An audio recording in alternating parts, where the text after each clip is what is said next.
at Main Event. If you are planning on coming out tonight, we are in Playroom 2.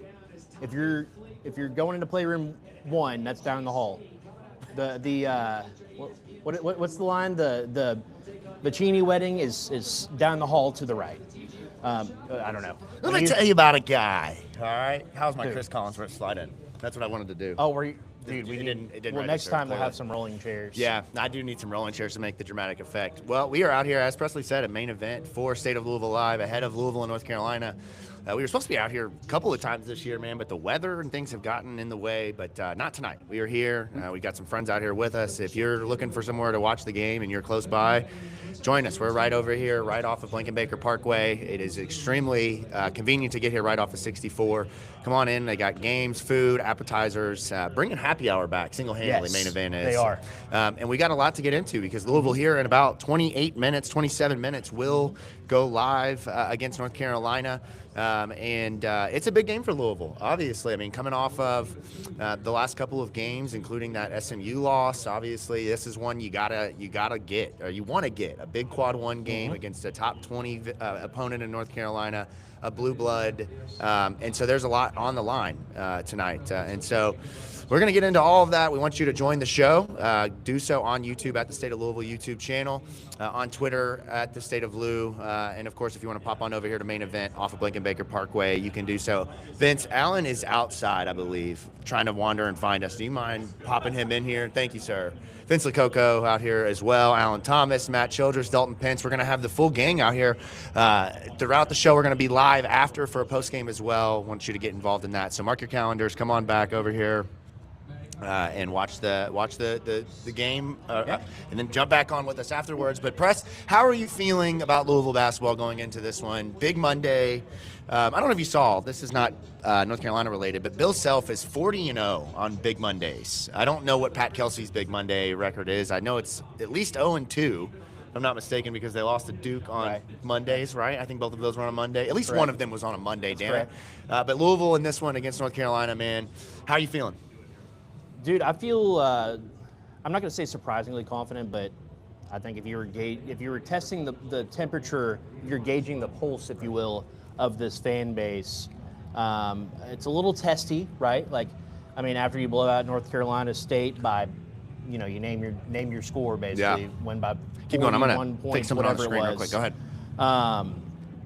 When you after a blowout win like that, everybody's on cloud nine, and then obviously a big come down after a 5-game winning streak against SMU. Kind of got things back on track on Saturday against Georgia Tech, but I mean, ultimately, I feel good. Obviously, North Carolina, if you don't know, you probably know, but if you don't know, Caleb Wilson out for the game tonight. Okay.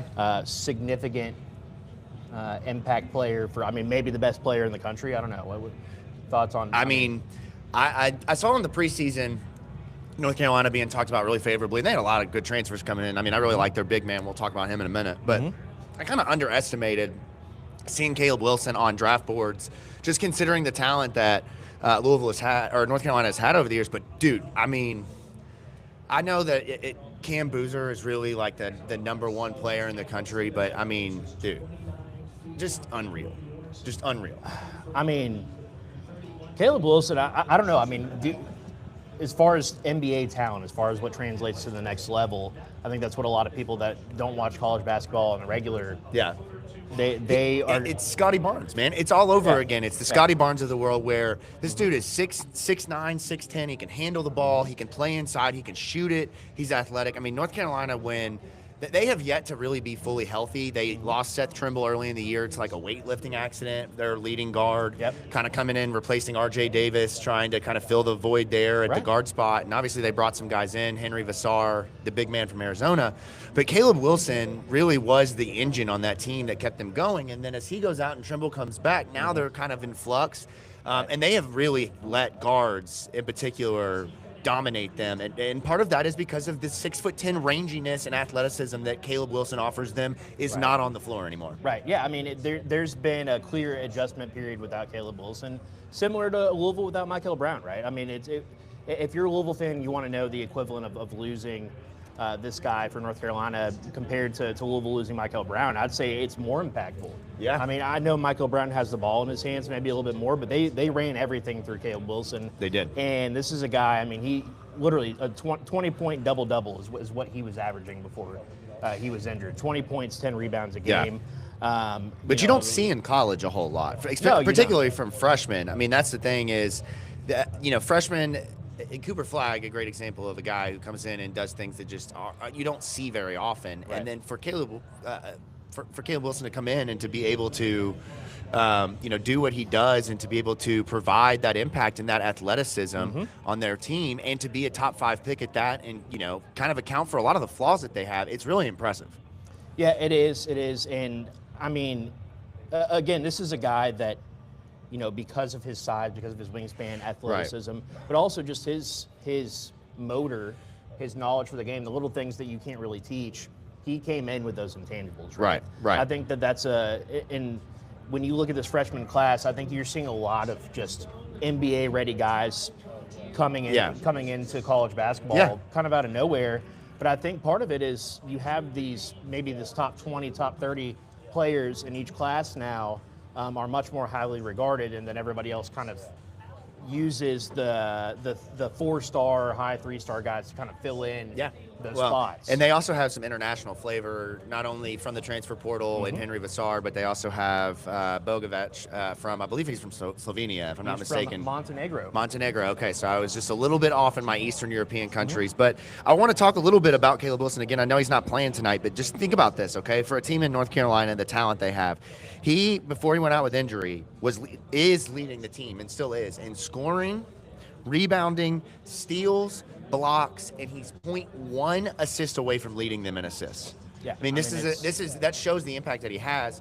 But nonetheless, even with that, North Carolina is still a very good basketball team. And I mean, you see that they have been kind of up and down, losing 2 of their last 4 to not bad teams in Miami and NC State. Right. They've let guards really kind of have their way. But I still think that this is a team that once they get Caleb back, and even tonight, can start to use this momentum to compete for a national championship. Right. I mean, this is a different ACC. And when North Carolina has Seth Trimble and Caleb Wilson, which again, it's been very limited, they have been fantastic and will continue to be so, I think. And tonight, for them, it's just it's the next man up mentality, but also it's the sum of your parts. It really absolutely. is. Yeah, I mean, I think that what you've seen is kind of a transition from really running everything through Caleb Wilson to all of a sudden playing really good team basketball. And in a sense, they've gotten a little bit better in some ways, at least against lesser opponents. Right? Obviously, NC State came out and from the jump just absolutely destroyed them on their home court. Right. But for the most part, this has been a North Carolina team that's been solid across the board. Yeah. And to me, I think part of it's the veteran guard play, right? Seth Trimble, this is his 4th year at North Carolina. You will rarely see that these days, especially at a high major school like North Carolina. Yeah. But he has just continued to make this his team, I guess. And I mean, he has that moment against Duke where he hits a game winner, and that's kind of that I think a lot of people came out after that and they were like, okay, well, that's the value of staying a Tar Heel, because now he's never going to buy a drink in that town again. Well, it's the recipe and the pedigree that Hubert Davis has had, right? You had Caleb Love, and then you had R.J. Davis, right? You play these guards for 3, 4, 5 years, and they, continue to be kind of the focal point. And this was finally Seth Trimble's year to be that, and he's shown what he can do. But it's also guys around him, right? They brought in Kyan Evans from Colorado State, the guard that's kind of their lead primary playmaker. Right. They have, and of course, as soon as I start to say his name, Zayton High, who is another freshman that came in. I think he's been their leading rebounder in every game that Caleb Wilson has been out. Yeah, I mean, which is kind of like what you've seen with guards at Louisville. And then they have Bogovic. And to me, the difference tonight, and we can start the conversation here, is the front court. The front court matchup is where all eyes for me will be tonight. You have Sonny Frew and you have Javon Hadley. Javon Hadley really has been playing well. I think he can find some mismatches in this game. But Frew going up against Henry Vassar. Vassar is a monster. He is a guy that I really wanted Louisville to go after in the portal. He has been so good at Arizona for Tommy Lloyd. Transfers to North Carolina. Now, he's certainly a little bit limited defensively. Think Joseph Nurkic. Yeah. If you think about him, offensively can ball out, but defensively you wouldn't trust them to guard a pick and roll. But I think look for North Carolina to get the ball inside to Vassar and Jaron Stevenson, who might be playing some of his best basketball of his career. He's a fifth-year senior, has played at Alabama prior. Yep. He comes in now. He's kind of filling that big man 4 role. They're going to play big. I believe he's a Chapel Hill native as well. Yeah. Right? So he's Look at that. hometown guy coming back, and really just everybody's really filled in really well in the absence of Caleb Wilson, right? Yeah. I mean, you see, you have a true freshman filling in kind of as a power forward / center.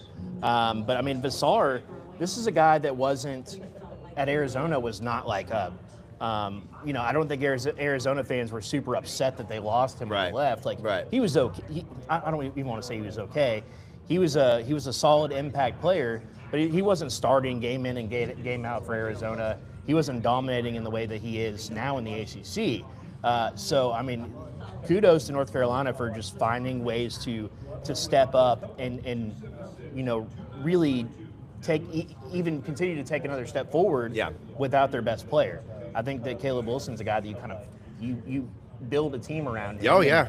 And people have stepped in really well, and I don't want to say it's not like he's not in there, but they've looked pretty solid. They had a really solid run to end the first half and to start the second half against Syracuse, and just absolutely buried them at their place. I guess that was earlier this week, or I guess over the weekend. Excuse me. Yeah, Syracuse, right? So like this is a team that Louisville has to come ready to play, and do a lot of the right things that I think a lot of people were a little upset or worried about after the Georgia Tech game. Just getting into that quickly, I mean, because we haven't discussed that. Right. I mean, it was a hard watch, right? 18 turnovers. You had a balanced effort, right? Like you had 4 guys that were well into double digits. Yeah. Spread it around really nicely. Georgia Tech did a good job of keeping Michael Brown in check for the most part. And other players had to step up, and they did. But ultimately, you saw a lot of sloppy basketball. Right, and I mean, Ndago had an incredible game for Georgia Tech. Love to see that guy. A lot of people saying that out there, that they'd love to see him in the red and black. And you're right, you got great games out of Javon Hadley. You got a really good game out of Michael Brown. You got good games from Ryan Conwell. But it's like, it's the playing with your food. It's the not being able to consistently put your foot on the gas. I mean, once again, you have guys just not playing up to their ability when they get in, and then Pat, on top of that, is trying to kind of take advantage of what was a blowout, test some lineups, test some things. Didn't go well. And it didn't go well. And so you get a victory, and you're like, okay, you live to fight another day. That's why that whole the saying is cliche, but every night is another fight, a rock fight in the ACC. And even on nights when you're playing teams that you don't think have any business being in a game, you never know. Because a guy like Akai Fleming's another guy I wouldn't mind seeing in a Louisville jersey. Yeah, Jaden Mustafa, not bad players, just not a great cohesive team. Right. And also, they loved Georgia Tech's big man. I don't know if you watched the game on TV or if you went to the game, but the announcers couldn't get enough of their big man. At one point, he had no points, and they're like, this guy is just really playing out of his mind. And I'm like, he has no points. And then he got 4 dunks in a row in the second half. But, I think is it concerning? No, I don't think so. I mean, certainly don't like to watch them go up and down in games like that, especially in, games in an NCAA tournament, maybe in the second round of the ACC or third round if you get that top 4 bye, and then you play a team that's played for 2 days and is tired, and you let them hang around, momentum can take them to the end. Yeah. Like a Stanford last year, right? Exactly, right. Yeah. And so I think for this team, it's a good learning lesson. I think that you'd like to see them, learn these things. You're never going to have a perfect season, right? I mean, except for Miami of Ohio, but even them, they've had adversity that they've fought, they've come back. So I like that Louisville is seeing different things, but against a team like Georgia Tech, I would like for them to just take care of business and not mess around. Yeah. And that's what it felt like. And tonight, look, if Louisville comes out and they start this game like they have maybe like the Duke game or some of the others, there's a chance they'll get blown off the floor, and it'll be over by the 12-minute mark. I mean, there's a very good chance of that if they can't improve what they started to kind of show weaknesses and deficiencies in at the end of that Georgia Tech game. Right. And when I say that, the Georgia Tech game, the SMU game, and even going back before that, teams are watching Sananda Fruit, and they're saying, we can attack that. We can score there. That's the weakness. Yep. And I don't know how you account for that if you're Pat Kelsey. I really don't. I think tonight's a really good idea of what we're going to see. Yeah. What do you say? Talk about Lincoln Keenholz. Okay. Yeah. I think Lincoln Keenholz would actually be able to get some minutes on this team. Tonight. South Dakota's pride, right? Isn't that what he is? Tonight, maybe. Maybe, yeah. Tonight, maybe. Yeah, that's Vince Coco over here. If you can't tell, football town, Vince Coco. I think that for Louisville, though, this is a game that I think that can be a statement win for Pat Kelsey. Last year he had the win against Clemson that was a top 25 win, but it wasn't the brand of a North Carolina, of a Duke. I think tonight he got that win against Kentucky. Now, obviously, Kentucky is up and down throughout the year, right? But I think that if he can pull out a victory on the road in Chapel Hill, one, it's going to start a lot of conversation in Chapel Hill about Hubert Davis, that every time they lose kind of starts to stoke the fire a little bit on, 2 of 4. I said they've lost 2 of 4, man. Yeah. You don't want to lose 3 of 5. Don't want to. I think that it's going to take Michael Brown, Ryan Conwell, and then whether it's Javon, whether it's Kanai, whether it is Sananda, Isaac McNeely, you need someone else to step up and have 12 to 15 points. You need guys like Kanai and Kobe and Ali to show themselves, not in the points scored, but in the stat book with steals, blocks, assists, rebounds. For the love of God, if Ali Khalifa doesn't stop fouling. Yeah. I mean, tonight, this is a game where I can see him drawing 2 quick fouls. As soon as he comes in, we see some Zugris action. But for Louisville, I think you really got to let Michael Brown and Ryan Conwell cook. Yeah. I mean, I think that's the narrative, right? That's the storyline going into this game.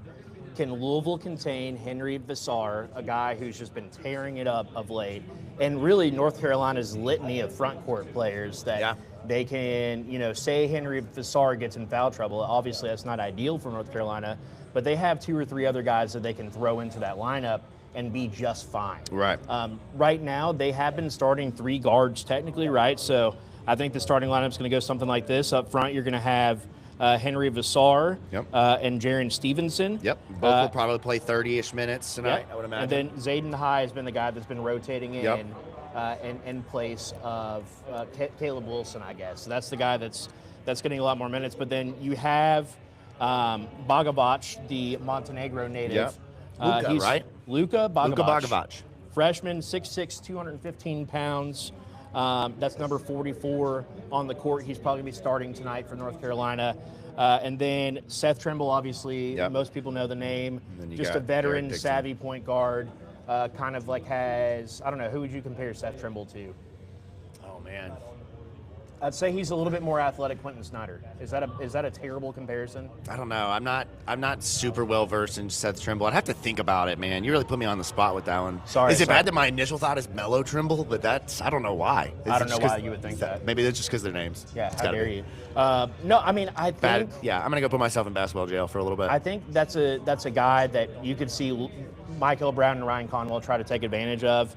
And then Derek Dixon, the freshman, number 3, will probably be in the starting lineup as well. Yeah. They're not crazy deep at guard, right? Like you're seeing North Carolina play Seth Trimble a lot of minutes. Yeah, I mean their starting lineup is going to all play probably 30 minutes, and then you bring in Evans and Jaden Young, who transferred in from Virginia Tech. So they're going to play 4 guards, but it's really going to be 3 and really 2. I mean, just depending upon kind of how they rotate in. Yeah, but so foul trouble will be interesting. Right.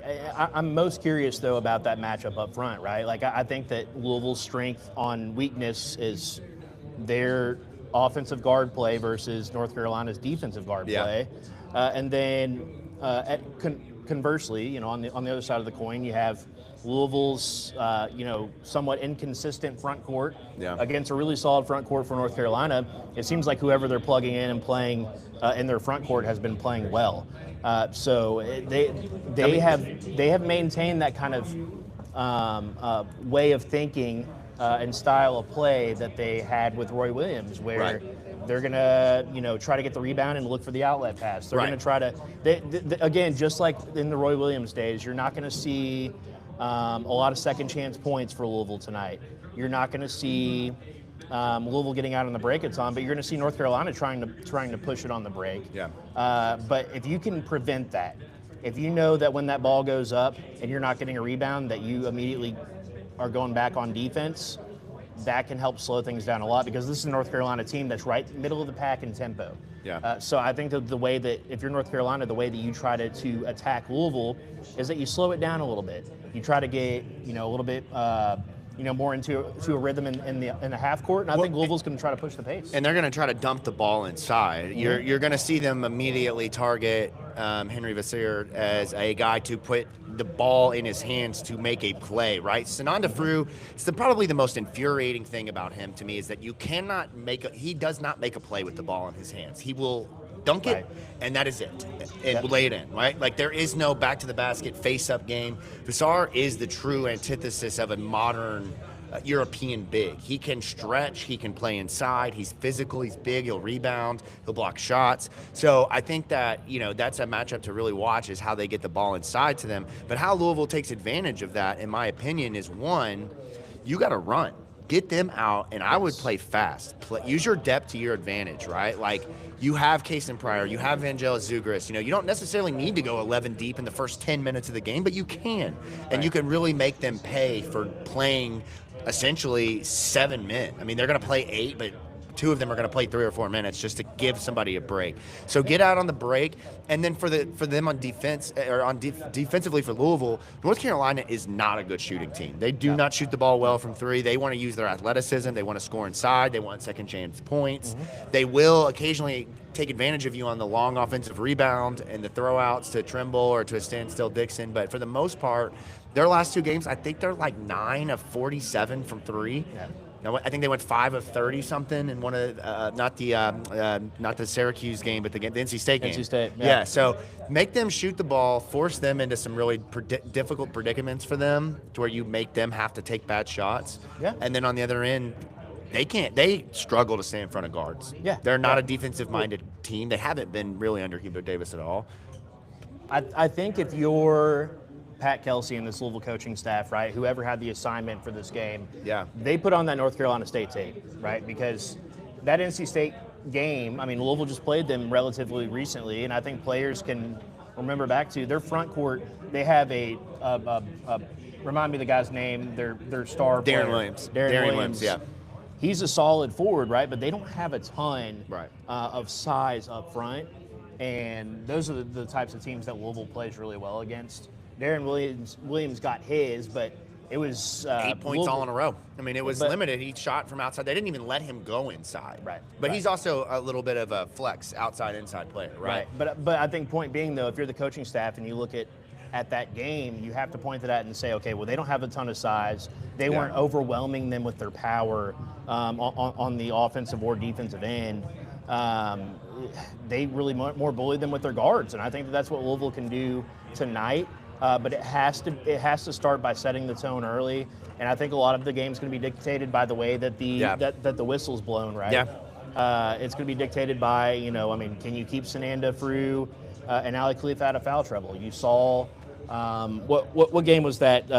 We're looking like 3 games back. There was a game where Sananda Frew got in foul trouble right away. Right. It was a road game. That was the other night. Was that Wake That Forest? just happened. He was out he was just the other night in the Georgia Tech game. He was out, or maybe it was the game before that. Who did they play before that? They played SMU, right?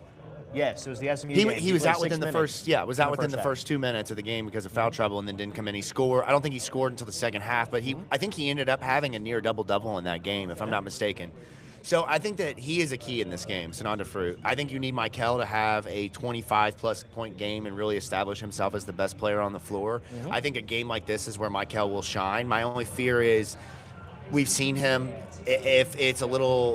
we've seen him at times force things. Now, tonight, I mean, he's really been good the last few games of not doing that. Now, the turnovers have been another story. I think he's got like 13 or 14 in the last 3 games. Yep. So he's got to take care of the ball. But I think get him the ball, let him get downhill. I mean, that game against SMU, I think they lost that game because they stopped going to him. Yeah. He was on a roll, and then he didn't score for the final 3 or 4 minutes of that game until I think maybe the end. Outside of creating his own shot, right? I know his dad was like, "Get him the fucking ball." Like, I mean, I was saying, clear out and give him the ball. Yeah, He was so hot at that point in that game, and they went away from it. So tonight, feed the hot hands. You need somebody else to have a big game. Like, you need your big three, but then you also need that other guy. Is it and that third guy? Is it Hadley? Is it Frew? We don't know who it is. It McNeely? We don't know, but you need that, and then you need the fourth guy behind him to have a double-figure game. Whether it's Kanai, I would love to see Kanai in this game, man. I was just about to say that. I feel like whoever it is, whether it's Kanai Roots, whether it's Javon Hadley, or maybe a combination of both of them playing, I think that may be kind of what the staff goes to. Yeah. Whoever has the hot hand there, whoever is kind of creating that matchup disadvantage on the defensive end, I think that's probably who the staff will try to roll with. Yeah. I'm hoping that we don't see a lot of that experimental stuff that we saw. Oh, I don't think you can afford to do that on a Monday night against North Carolina in prime time. All right, let's real quickly. I'm going to pull up the DraftKings app here, and let's just real quick see where it may be if the Wi-Fi will work. I say that, and it's not loading. We have the black screen of death on my side. Unbelievable. I know. How dare me? But do we know what the line is? I mean, this is unprofessional on my part. Very unprofessional. Come on. Let's see here. Let's see if we can't get the line. We have 2 minutes until tip-off. We also probably need to get the game on the television. The game should be coming on the TV. Is here. it? We got Okay. ESPN. So they're doing the golf league prior to the game tonight. Okay, -3.5 for Louisville. Wow. Holy shit. That doesn't surprise me. -3.5 for Louisville. I did not have that on my bingo tonight. All of the analytics, all the metrics would say that Louisville should win this game. Do they? But they do. I think that, really, being on the road in North Carolina, really, the Vegas favors Louisville by about 6-7 points here, right? Okay. You got to give them the home court advantage.